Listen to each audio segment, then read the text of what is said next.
इतिहास केवल अतीत की कहानी नहीं है। ये हमारी संस्कृति, हमारी परंपराओं और हमारी विरासत की पहचान है। स्वागत है दत्त प्रबोधिनी हिंदी में। आइए भारत के गौरवशाली इतिहास और ज्ञान की यात्रा पर चलें। कुछ पारिवारिक उपनाम हजारों वर्षों तक जीवित रहते हैं और बदलते हुए साम्राज्यों के बीच भी अपनी पहचान बनाए रखते हैं। मल्होत्रा वंश उनमें से एक है। इस नाम की प्राचीन उत्पत्ति तक पहुंचने से पहले ऐसे ही और ऐतिहासिक रहस्यों को जानने के लिए वीडियो को लाइक करें और दत्त प्रबोधिनी यूट्यूब चैनल को सब्सक्राइब करें। इस उपनाम की उत्पत्ति दो अलग अलग संस्कृत शब्दों से हुई है। मल का सीधा अर्थ योद्धा या धन होता है। होत्र का अर्थ यज्ञ का स्थान या पवित्र अग्नि में दी जाने वाली आहुति होता है। इन दोनों शब्दों का संयोजन एक गहरी क्षत्रिय अर्थात सैन्य परंपरा की ओर संकेत करता है। ऐतिहासिक अभिलेख और मौखिक परंपराएं मल्होत्रा वंश की उत्पत्ति सूर्यवंशी वंश से जोड़ती हैं और उन्हें भगवान श्री राम का वंशज मानती हैं। इस नाम को धारण करना केवल एक पहचान नहीं बल्कि समाज द्वारा दिया गया एक विशेष दायित्व था। मल्होत्रा होने का अर्थ था त्याग का योद्धा बनना। ऐसा व्यक्ति जिसका कर्तव्य समाज के व्यापक हित के लिए युद्ध करना, शासन करना और समृद्धि उत्पन्न करना था। मध्यकाल तक पंजाब में मल्होत्रा समुदाय ने खत्री जाति के भीतर अपनी मजबूत पहचान स्थापित कर ली थी,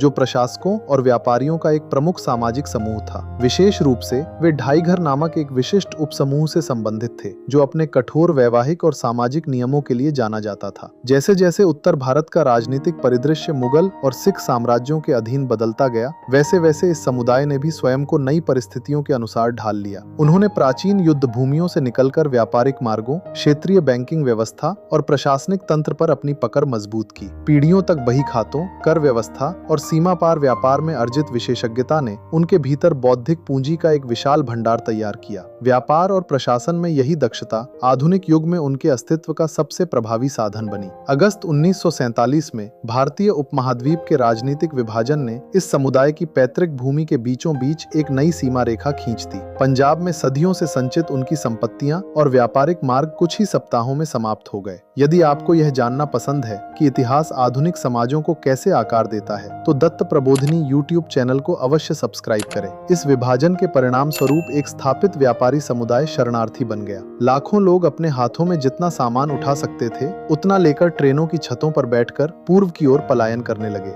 यह पलायन अत्यंत अव्यवस्थित और अराजक था। जब रेलवे मार्ग पूरी तरह भर गए, तब परिवारों ने हिंसा से बचने के लिए उपलब्ध हर संभव साधन का उपयोग किया, जिनमें तटीय क्षेत्रों से होकर जाने वाले समुद्री मार्ग भी शामिल थे। विभाजन ने मल्होत्रा समुदाय से उनकी भौतिक संपत्ति छीन ली। जीवित रहने के लिए उन्होंने अपनी एकमात्र ऐसी संपत्ति पर भरोसा किया जिसे कोई छीन नहीं सकता था, पीढ़ियों से अर्जित शिक्षा और सांस्कृतिक पूंजी। ये शरणार्थी स्वतंत्र भारत में आकर बस गए और तुरंत अपने जीवन को फिर से संगठित करना शुरू कर दिया। अपनी पुरानी भूमि और क्षेत्रीय व्यापारिक एकाधिकार खो देने के बाद इस समुदाय ने नई दिशा अपनाई। उन्होंने तेजी से उच्च कौशल वाले व्यवसायों की ओर रुख किया और कानून, चिकित्सा, इंजीनियरिंग तथा सशस्त्र सेनाओं जैसे क्षेत्रों में अपनी मजबूत उपस्थिति स्थापित की। 20वीं शताब्दी के मध्य तक इसी पेशेवर प्रगति ने इस समुदाय को भारत की सीमाओं से बाहर पहुंचा दिया। विस्तार की एक नई लहर के साथ मल्होत्रा परिवार कनाडा, यूनाइटेड किंगडम और संयुक्त राज्य अमेरिका जैसे अंतर्राष्ट्रीय व्यापारिक केंद्रों में जाकर बसने लगे। 1947 के इस व्यापक विस्थापन ने एक अत्यधिक शिक्षित और वैश्विक स्तर पर जुड़ा हुआ प्रवासी समुदाय तैयार किया। आज यह समुदाय वैश्विक व्यापारिक नेतृत्व में महत्वपूर्ण स्थान रखता है। अरबपति उद्योगपति रोशनी नादर मल्होत्रा जैसे व्यक्तित्व आधुनिक कॉर्पोरेट जगत के सर्वोच्च स्तर का प्रतिनिधित्व करते हैं। उनका प्रभाव राष्ट्रीय प्रशासन और अर्थव्यवस्था तक भी विस्तारित है। भारतीय रिजर्व बैंक के पूर्व गवर्नर R.N. मल्होत्रा जैसे व्यक्तियों ने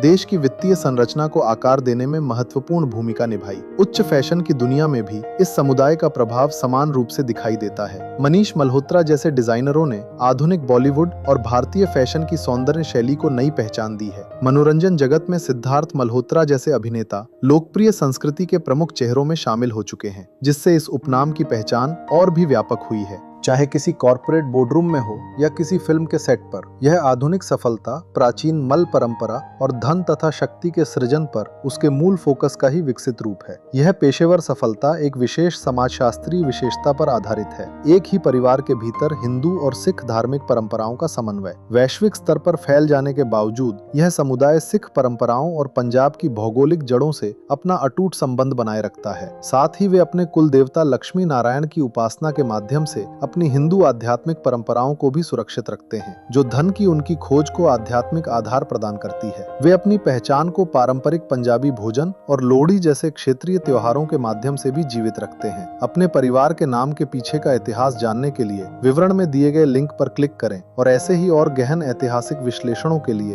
दत्त प्रबोधिनी यूट्यूब चैनल को सब्सक्राइब करें। मल्होत्रा समुदाय ने समय की आवश्यकताओं के अनुसार अपने पेशेवर कौशलों को विकसित करते हुए अपनी वंश परंपरा को सुरक्षित रखा, साथ ही अपनी आध्यात्मिक और सांस्कृतिक जड़ों से भी स्वयं को दृढ़ता से जोड़े रखा।